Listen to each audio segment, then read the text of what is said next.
Pour la deuxième partie de l'examen, nous allons nous intéresser au droit matrimonial et successoral. À la question 2.1, Gilles et Judith sont mariés depuis 20 ans. Gilles décède. La liquidation du régime matrimonial se présente comme suit. Nous avons des biens propres de Gilles à hauteur de 60 000, des acquêts de Gilles à hauteur de 30 000, des acquêts de Judith à hauteur de 20 000, des biens propres de Judith à hauteur de 130 000. Il s'agit pour cette question de calculer la masse successorale de feu Gilles en détaillant le calcul. Nous comprenons de la donnée qui mentionne des acquêts de Gilles et de Judith que les époux sont mariés selon le régime de la participation aux acquêts.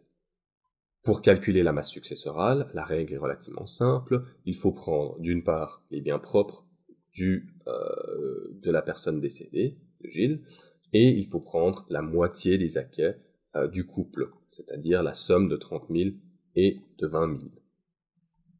Le calcul se fait donc de la manière suivante.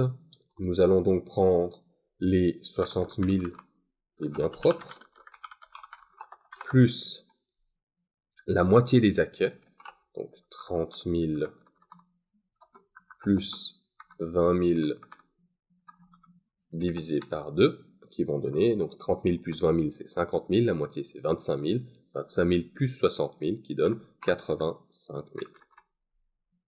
À la question 2.2, il nous est indiqué que Joachim et Anna se sont mariés le 20 décembre 2010. Anna décède le 15 février 2016.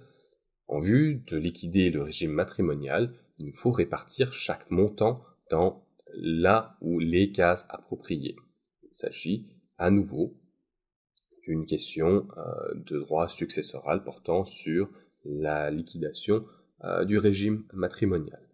Je vois que la question porte sur différents biens dont il nous faut déterminer l'appartenance aux biens propres ou aux acquêts de l'un ou de l'autre des époux. J'ai donc déjà préparé les dispositions légales pertinentes qui se trouvent dans le code civil cette fois-ci, puisqu'il s'agit de mariage.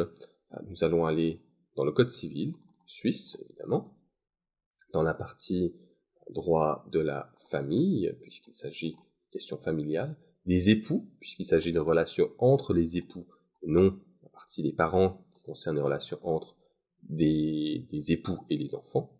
Donc, par première partie, les époux.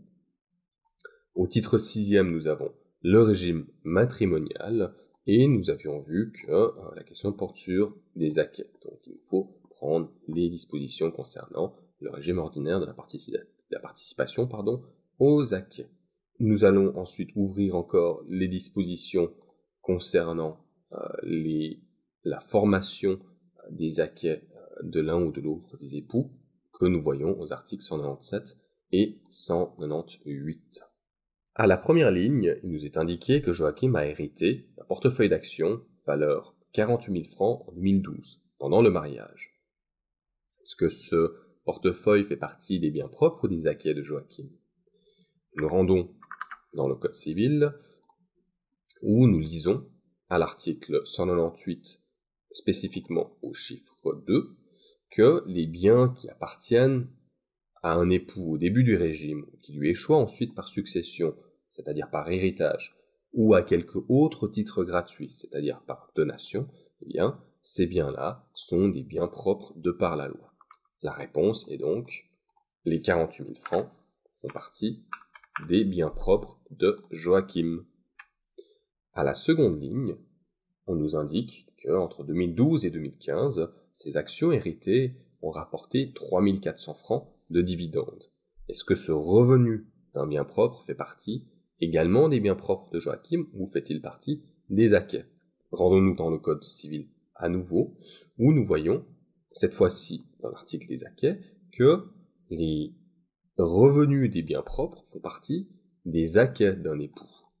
Le dividende, qui est bien le revenu d'un bien propre de Joachim, fait donc partie des acquêts de celui-ci. 3 400 francs dans les acquêts de Joachim.